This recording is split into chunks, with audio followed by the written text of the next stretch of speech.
Hi friends, welcome to our channel.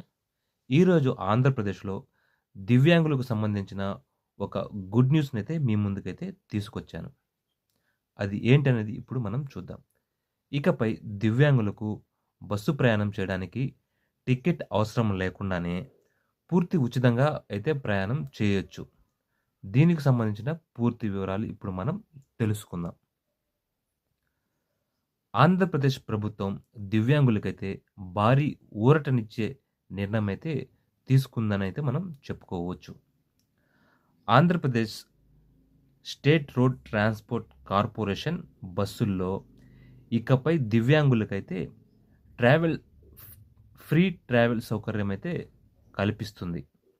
ఈ పథకం మార్చి 18, 2026 నుంచైతే అమల్లోకైతే రానున్నదన్నమాట. అంటే ఇవాల్టి నుంచి ఈ పథకం అమలు కానున్నది.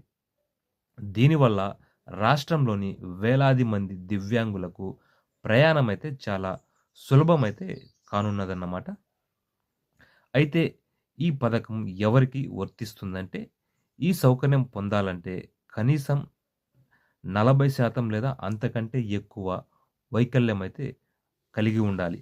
అలాగే ప్రభుత్వం డిసెబిలిటీ సర్టిఫికేట్ కూడా తప్పనిసరిగా అయితే ఉండాలన్నమాట.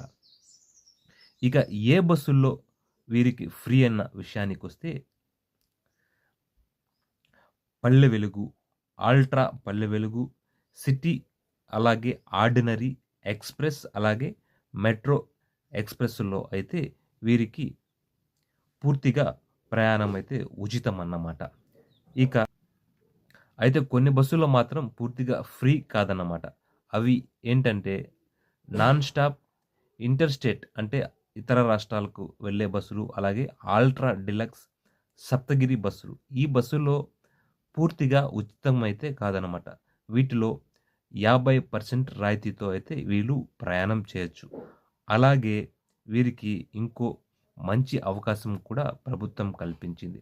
వీరితో పాటు సహాయంగా వెళ్ళే ఎస్కార్ట్‌కు కూడా 50% అయితే డిస్కౌంట్ అయితే ఇస్తుందన్నమాట. దీనివల్ల ఉపయోగాలు ఏంటి అంటే, ఈ నిర్ణయం వల్ల ఉద్యోగాలకు వెళ్ళే వారికి సౌలభ్యం, అలాగే విద్యార్థులకు ప్రయాణం సులభం, అలాగే ఆర్థిక భారం కూడా తగ్గించినట్లయితే అయిందనమాట. ఇక మొత్తానికి ఇది దివ్యాంగులకు ప్రభుత్వం తీసుకొచ్చిన ఒక మంచి నిర్ణయం అనైతే చెప్పుకోవచ్చనమాట. ఇలాంటి తాజా వార్తల కోసం మన ఛానల్‌ని సబ్స్క్రైబ్ అయితే చేసుకోండి. Thank you for watching.